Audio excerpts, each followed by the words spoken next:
একদম সহজ নিয়মে কিভাবে চুড়িদার সালোয়ার কাটিং করবেন এবং সেলাই করবেন তাই আজকের ভিডিওতে আমি দেখানোর চেষ্টা করব। তাই এখানে আমি 2 গজ 4 গিরা কাপড় নিয়ে নিয়েছি।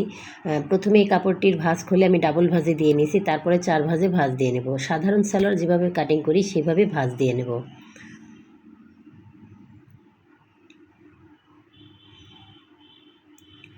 এই যে দেখতে পাচ্ছেন আমি সালোয়ারটি 4 ভাঁজে ভাঁজ দিয়ে নিয়েছি। বন্ধ সাইড আমার দিকে রেখেছি, খোলা সাইড সামনের দিকে রেখেছি। তারপর কাপড়টিকে সমানভাবে বসিয়ে তারপর আমি মেজারমেন্টটা করে নেব। এখানে আমি 2 গজ 4 গিরার বেশি কাপড় আছে, যেহেতু 3 পিসের সালোয়ার এটি, একটু 2 গজ 4 গিরার বেশি আছে। তবে আপনারা 36 37 ঝুল যদি দিতে চান, 38 ঝুল দিতে চাইলেও কিন্তু আপনারা এভাবে 2 গজ 4 গিরা কাপড় দিয়ে পারবেন। তো এখানে প্রথমে আমি কোমরের বেল্টের জন্য 9 ইঞ্চিতে একটি দাগ দিয়ে নিয়েছি। দাগটি লম্বা করে টেনে নেব। তারপর এই দাগ থেকে আমি হাইয়ের জন্য 8 ইঞ্চিতে একটি দাগ দিয়ে নেব।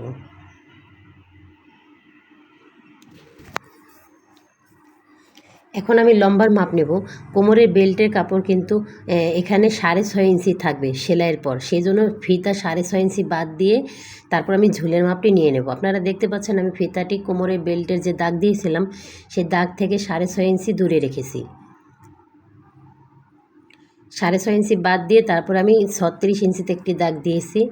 আর যেহেতু বাড়তি কাপড় আছে এই কাপড়টা আমি পুরোটাই নিয়ে নেব।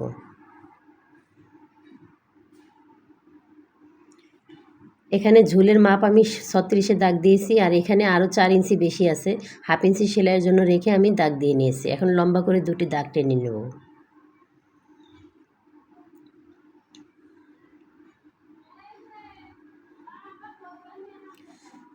তারপরে হাইয়ের যে দাগটি আছে সেই দাগটি টেনে নেব। আর মুহুরের মাপ নেব এখানে 5 ইঞ্চি। চুড়িদানি সালোয়ারগুলো সবসময় একটু ফিটিং টাইপের হয়, এজন্য 5 ইঞ্চি নিয়ে নেব। আপনারা চাইলে যারা মোটা মানুষ তাদের জন্য আরও বেশি করে নেবেন। আর আমি পায়জামাটি যার জন্য তৈরি করছি তার কোমর হচ্ছে 36, পায়ের মুহুরিটাও একটু চিকন, তা আমি 5 ইঞ্চিতে দাগ দিয়ে আরও 1.5 ইঞ্চি তার একটি দাগ দিয়ে দিয়েছি সেলাইয়ের জন্য। তারপর আমি সমানভাবে দাগ দুটো টেনে নেব। অবশ্যই আপনারা চেষ্টা করবেন শেপ কাটের সাহায্যে এই দাগগুলো দেওয়ার জন্য, তাহলে দাগগুলো অনেক সুন্দর হয়, এমনকি আপনার দাগ দিতেও সুবিধা হয়। এখন আমি কোমরের বেল্টটা কাটিং করে আলাদা করে নেব। তারপর যে দাগ দিয়েছিলাম সব দাগে দাগে আমি কাটিং করে নেব। একদম পানির মতো সহজ। আপনারা যদি এই ভিডিওটা দেখেন আশা করছি খুব সহজ করে আপনারাও চুড়িদার সালোয়ার তৈরি করতে পারবেন। মাঝখানে একটি কাটমার্ক দিয়ে দেব, আর এই যে মুহুরিতে একটা কাটমার্ক দিয়ে দেব। এখানে হচ্ছে আমরা যে পায়ে টিপ বোতাম লাগাবো সেই জন্য চিহ্ন দিয়ে দিলাম। তা আমার কোমরের মাপ হচ্ছে 36 ইঞ্চি, এখানে আমি আর 10 ইঞ্চি কাপড় বেশি নেব বেল্টের জন্য। তো এখানে 36 ইঞ্চি দাগ দিয়ে আমি আরও 10 ইঞ্চি কাপড় বেশি নিয়ে নিয়েছি। এখন মাঝখান থেকে কাটিং করে কাপড়টি ভাগ করে নিতে হবে। তা স্যালো কাটিং করা আমাদের হয়ে গিয়েছে, এখন সেলাই করতে চলে আসলাম। প্রথমে আমি বেল্টের কাপড়, কোমরের বেল্টের কাপড়টি 2 সাইডে জয়েন করে নেব।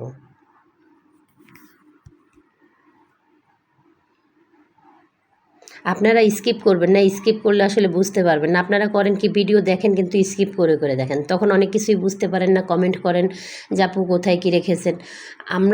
আমরা চেষ্টা করি আপনাদেরকে একদম সহজভাবে সব কিছু বুঝিয়ে দেওয়ার জন্য। এই যে দেখেন আমি 2 সাইডে সেলাই করে দিয়ে মাঝখানে একটি কাটমার্ক দিয়ে নিছি। যে কোনো এক সাইডে আপনারা কাটমার্ক দিয়ে নেবেন। তারপর স্যালোয়ারের হাই জয়েন করে নিতে হবে।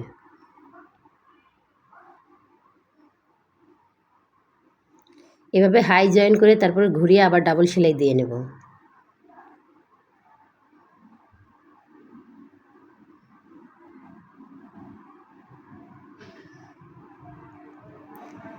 আমার হাই জয়েন করা হয়ে গেছে। এখন আমি কোমরের বেল্টের যে কাটমার্ক করেছিলাম আর কোমরের বেল্টের যে জয়েন্ট করেছিলাম সেই জয়েন্ট আর সালোয়ারের কাপড়ের যে হাই জয়েন্ট, দুইটা জয়েন্ট একসাথে মিলিয়ে তারপরে কুচিগুলো দিয়ে নেব। অবশ্যই কাটমার্ক অনুযায়ী আপনার কুচিগুলো দিতে হবে।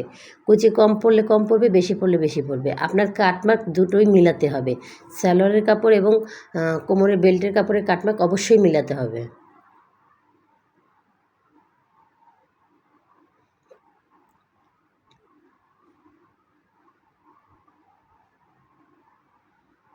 তো এইভাবে অল্প অল্প করে কুচিগুলো দিয়ে নেবেন।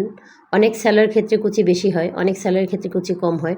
এটা হচ্ছে কাপড়ের উপর নির্ভর করে। কাপড়ের পানা যদি বেশি হয় তাহলে কুচিও বেশি হয়, কাপড়ের পানা যদি কম হয় কুচিও কম হয়। আর যারা অনেক স্বাস্থ্যবান লোক তাদের জন্য আলাদা 4টা কলি 2 পাশে জয়েন করতে হয়, সেই ক্ষেত্রে তাদেরও কিন্তু অনেকগুলো কুচি হয়। তো এই যে দেখেন আমি কিন্তু কুচিগুলো দিয়ে নিয়েছি, এখন ডাবল করে আরেকটি সেলাই দিয়ে নিচ্ছি।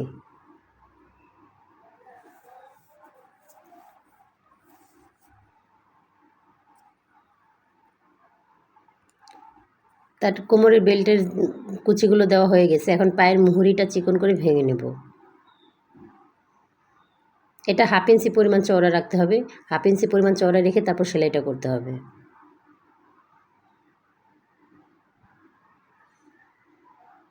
আপনাদের যদি কোথাও কোনো বুঝতে সমস্যা হয় অবশ্যই আমাকে কমেন্ট করবেন, আমি ইনশাআল্লাহ চেষ্টা করব আপনাদের কমেন্টের উত্তর দেওয়ার জন্য।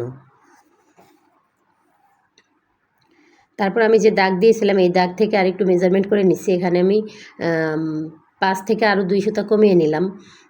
যেহেতু ওনার পায়ের গোড়ালিগুলো অনেক চিকন তাই আরও 2 সুতা কমিয়ে নিলাম। তারপর আমি এই যে সোজা করে সেলাইটা দিয়ে নিচ্ছি।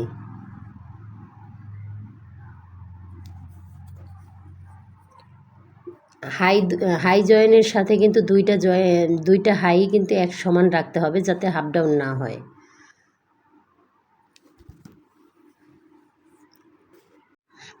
এই সাইডের পায়ের কাছে আসার সময় কিন্তু আমি ঠিক একইভাবে মেজারমেন্টটা করে নেব। 5 ইঞ্চিটার 4.25 ইঞ্চিতে মেজারমেন্ট করে এভাবে সেলাই করে নেব। আর মুহুরি থেকে আপনারা সেলাইটা 4 থেকে 5 ইঞ্চি দূরত্ব রাখবেন, এর চেয়ে বেশি দূরত্ব রাখবেন না। আর কম রাখলেও কিন্তু ফিটিং সেলার হলে পায়ের গোড়ালি ঢুকবে না, এজন্য আপনারা 4 ইঞ্চি থেকে 5 ইঞ্চি রাখবেন। তা আমি আবার ডাবল করে সেলাই দিয়ে নিচ্ছি।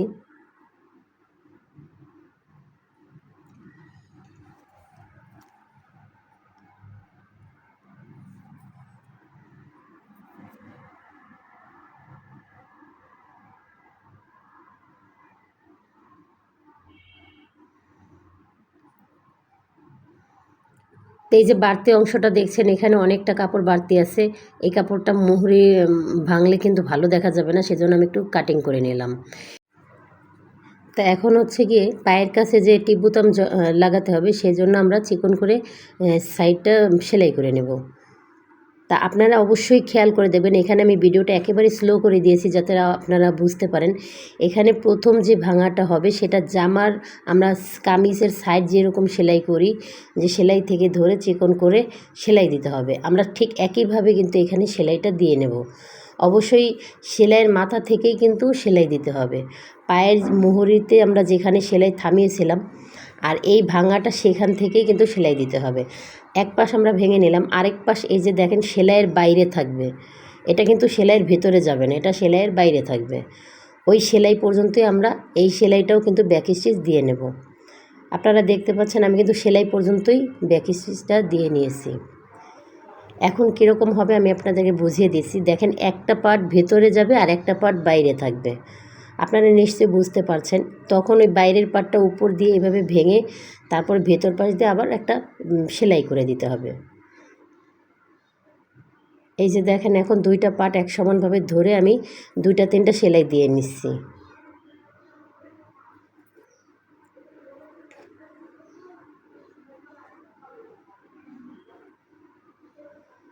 একইভাবে আমরা ওই আরেক পায়ের কাজও করে নেব।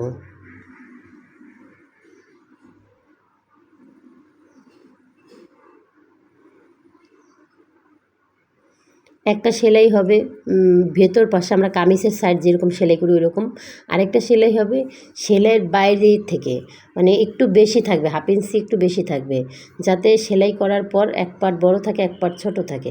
তখন ওই বড় পার্টটা ভেঙে ছোট পার্টের উপরে নিয়ে আসতে হবে।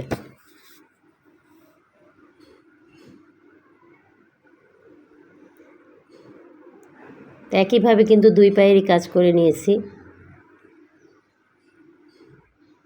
আপনাদের যদি এখানে কোনো বুঝতে সমস্যা হয় অবশ্যই আমাকে কমেন্ট করবেন, আমি বুঝিয়ে বলে দেব।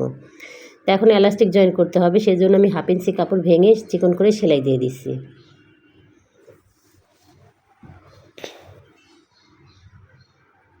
আপনারা যারা আমার ভিডিওটা দেখেছেন, যদি আপনাদের কাছে ভালো লাগে আর যদি আমার ভিডিও দেখে আপনারা অবশ্যই কাজ শিখতে পারেন, তাহলে প্লিজ আমার চ্যানেলটা সাবস্ক্রাইব করে দেবেন আর লাইক করবেন এবং শেয়ার করবেন, যাতে আপনার মতো আরও অনেকেই কাজগুলো শিখতে পারে।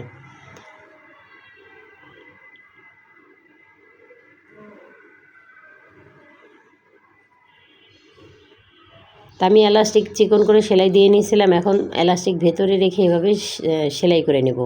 অবশ্যই খেয়াল রাখতে হবে এলাস্টিকের উপরে যেন সেলাই না পড়ে।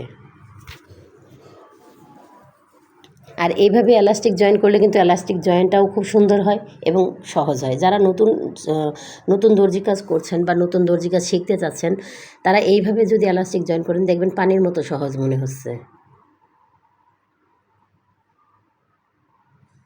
আর আশা করি আজকের ভিডিও দেখে আপনারা খুব সহজেই চুড়িদার সেলার তৈরি করতে পারবেন।